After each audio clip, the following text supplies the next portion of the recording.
TM7 devotional channel ప్రేక్షకులకు శుభాభినందనలు.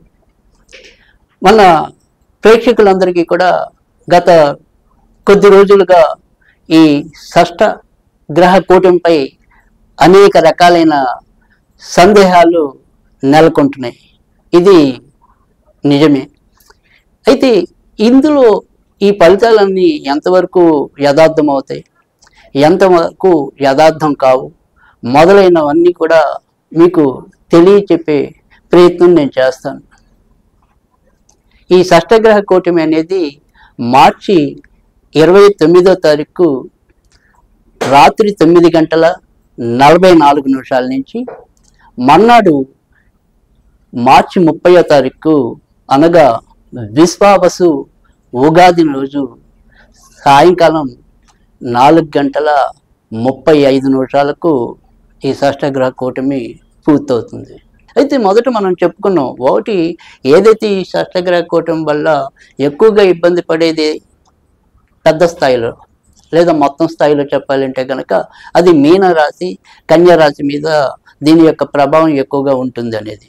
తర్వాత స్థాయిలోకి వచ్చేప్పటికి మిథున రాశి, ధనుర్ రాశికి అనేది చెప్పుకున్నాం. కానీ ఇప్పుడు వేటికవే సరే, మీన రాశి వాళ్ళు పడితే ఏ రకంగా ఇబ్బందులు ఉంటాయి, కన్యా రాశి వాళ్ళు అయితే ఏ రకంగా ఉంటాయి, ఇలా ఏ రాశికి ఆ రాశి అంటే ఇప్పుడు ఈ ప్రభావం చూపించేది మనం కన్యా రాశి లేదా మీన రాశి అన్నప్పటికీ కూడా ఇద్దరు ఒకే రకమైన ఇబ్బందులు ఎక్కువ పడతారని కాదు. కనుక ఎవరికి ఏ రకమైన ఇబ్బందులు వాటిల్లచ్చు, ఎవరు ఎలాంటి జాగ్రత్తలు తీసుకోవాలి, అలాంటివన్నీ కూడా మనం ఏ రాశికి ఆ రాశిగా తెలుసుకుందానికి చూద్దాం. ధనుర్రాశికి మనం మొదట్లో చెప్పుకున్నాం. మరి కొంతవరకు ఈ షష్ఠగ్రహ కూటమి అనేది ధనుర్రాశి మీద కూడా కొంత ప్రభావం చూపుతుంది ఎక్కువగానే అని.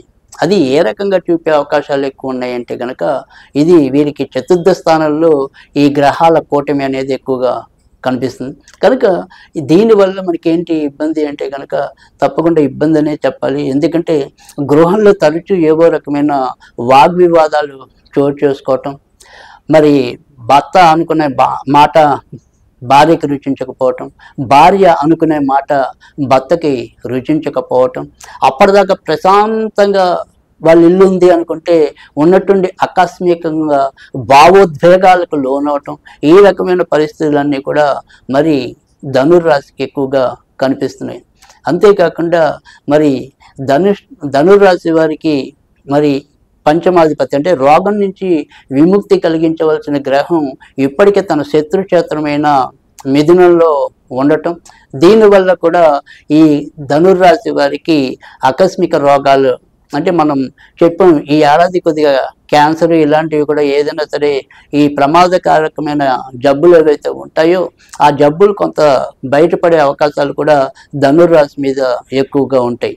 అంతేకాకుండా ఇప్పటికే మరి దీర్ఘకాలిక రోగాలతో ఉన్నవాళ్ళు అంటే మధుమేహం, అంటే ఆ మధుమేహం వల్ల ఏదైనా సరే సైడ్ ఎఫెక్ట్స్ అంటే ఎప్పుడైతే ఇక్కడ శుక్రుడు శనితో రావుతో కలిసి ఉన్నాడో దానివల్ల ఒక్కోసారి వీళ్ళకి కిడ్నీకి సంబంధించిన సమస్యలు ఉత్పన్నమయ్యే అవకాశాలు ఉన్నాయి. కనుక ధనుర్రాశి వాళ్ళు పూర్తిగా చూసుకోవాల్సింది ఇంటి సమస్యలు, తన యొక్క ఒంటి సమస్యలు, ఈ రెండు విషయాలు చాలా ఎక్కువ ప్రభావం చూపించడం అనేది ఈ 3 నెలల కాలం చాలా ఎక్కువ ఉంటుంది. అది 3 నెలల కాలమే కాదు, మనం గత కొద్ది నెలలుగా అంటే ఇంచుమించుగా గత సంవత్సరం జూన్ నుంచి ఇప్పుడు ఉండే జూన్ వరకు కూడా వీరి మీద చాలా ఎక్కువ ప్రభావం చూపుతుంది అని చెప్పడంలో ఎలాంటి ఆక్షేపణ లేదు. కనుక ధనుర్రాశి వారు మాత్రం ఈ 2 విషయాల్లో కనుక జాగ్రత్త తీసుకుంటే మిగతా అన్ని విషయాలు కూడా చాలా చక్కటి మంచి ఫలితాలు ఉంటాయి. ముఖ్యంగా ఆధ్యాత్మిక రంగంలో ఉన్నవారికి,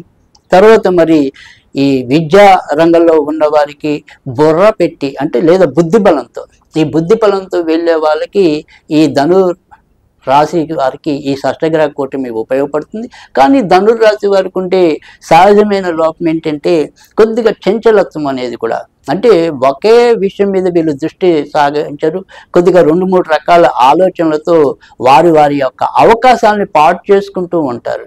కనుక ఆ రకంగా కాకుండా ఏదైనా ఒకే దాని మీద కనుక దృష్టి పెట్టినట్టయితే ఈ షష్ఠగ్రహ కూటమి వీళ్ళకి కొంతవరకు మేలు చేసే అవకాశాలు ఉంటాయి. లేదు మనం రెండిట్లో కాలు పెడదాము అనుకుంటే కనుక తప్పకుండా కాలు జారే ప్రమాదాలు కూడా ఉంటాయి. కనుక ఆ రకంగా ధనుర్రాశి వాళ్ళు జాగ్రత్త పడితే తప్పకుండా మేలే జరుగుతుంది.